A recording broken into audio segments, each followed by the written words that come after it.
out here right now in the Kentucky woods, and it's absolutely amazing. My video yesterday was talking about traveling as a skill, and it is. Like, so many people, when you ask them what they're working towards, will say, like, freedom. I want to, like, be able to travel and see the world. I want to, like, have time for myself. I want to, like, do this or do that. And then you ask them, well, what do you do on the weekends? And they're like, they stay home and watch Netflix, or they just don't go out and travel. And it makes you question if that's actually the thing you want, or whether or not that's the thing you've been told that you actually want to do. So, like, there's so many people I've heard say, like, I want to go travel, and then you talk to them about traveling, and they're like, oh, I just don't have the time for it, I don't have the money for it. I'm like, you don't have the creativity for it. Like, that's the issue. It's not a factor of money. It's not a factor of, like, all this other stuff. It's like, yes, that stuff plays a role, but, like, if you lack the creativity, then, like, you can use creativity to overcome that. You can stay with friends who live abroad and make that cost come way down for traveling. You can go camping. Like, you can travel across the country and just set up a tent along the way and stay at parks for like $20 a night. You can go to national forests, national parks nearby and stay there.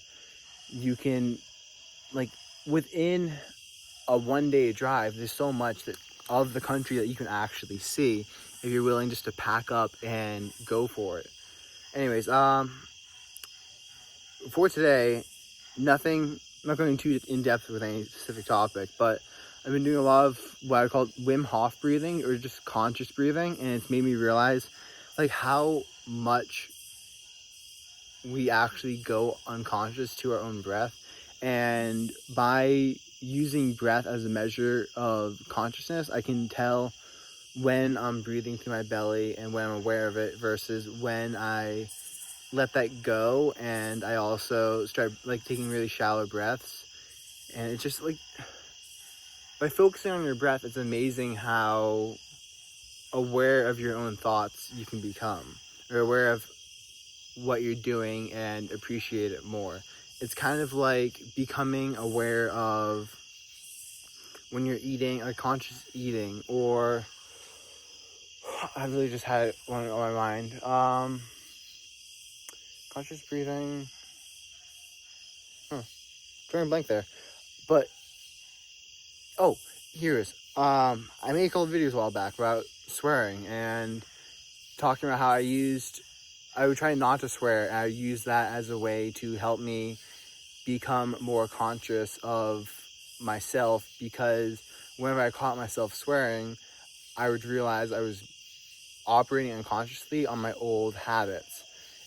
Because, like, I don't know, I live from Massachusetts, everyone swears up there. My brother and I asked a priest if there's a sin to swear in Massachusetts, and he said no, it's just how people talk. And I mean, it's not like I'm saying, like, F you to people, but, like, just using the F word and stuff in regular conversation without any malice is very normal. On the other hand, now that I'm in Kentucky, like, people are friendly as hell here. Some guys gave us a bunch of camp wood because they saw we were in the woods picking up sticks. And they're like, hey, man, we got a bunch of wood that we're not going to be able to burn here. So they just gave us a huge box.